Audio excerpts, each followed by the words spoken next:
গুজারি আদায় করছি যিনি আজকে বাংলাদেশকে ফ্যাসিবাদ মুক্ত করে এদেশের মানুষকে নতুন মুক্তির জন্য এদেশের মানুষকে একটি নতুন সম্ভাবনার মুখে আল্লাহ পাক উপনীত করেছেন এবং এদেশের মানুষকে একটি সুন্দর ভবিষ্যৎ করার জন্য আল্লাহ পরিবেশ সৃষ্টি করে দিয়েছেন।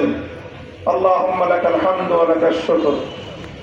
সংগ্রামী জনতা, আমাদের পূর্বপুরুষগণ বহু সংগ্রাম সাধনার মধ্য দিয়ে আজকের এই বাংলাদেশ আমাদের কাছে আমানত রেখে গিয়েছেন।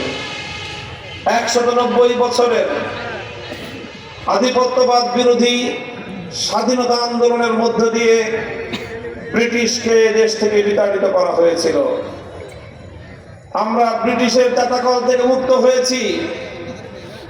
1905 সালে বঙ্গভঙ্গের মধ্য দিয়ে পশ্চিমবঙ্গের দাদা বাবুদের আধিপত্যবাদ থেকে এই দেশকে মুক্ত করার চেষ্টা করা হয়েছিল, কিন্তু সাম্প্রদায়িক উগ্রবাদীদের সহিংস আন্দোলনের মুখে পূর্ববঙ্গকে কেন্দ্র করে মুসলমানদের নতুন উত্থানকে বাধাগ্রস্ত করা হয়েছে, যার প্রেক্ষিতে 1947 সালে এদেশের মানুষ যখনই সুযোগ পেয়েছে তারা বঙ্গভঙ্গ রদের বিরুদ্ধে অবস্থান গ্রহণ করে তারা দিল্লিকে লাল কার্ড দেখিয়েছে, ভারতকে তালাক দিয়ে 1947 সালে মুসলমানদের জন্য আলাদা স্বাধীন আবাস ভূমি গড়ে তুলবার প্রয়াস পেয়েছে।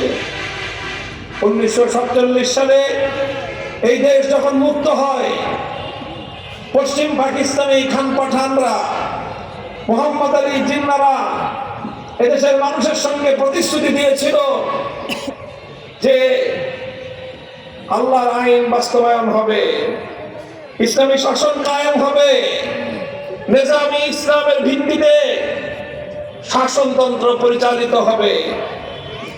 কিন্তু দুঃখজনকভাবে 24 বছর পর্যন্ত পশ্চিম পাকিস্তানি খান পাঠানরা এদেশের মানুষের উপর ন্যায় এবং ইনসাফের শাসন দেওয়ার কথা বলে, কোরআনী শাসন দেওয়ার কথা বলে বৈষম্য, জুলুম এবং অত্যাচারের শাসন চালিয়েছে,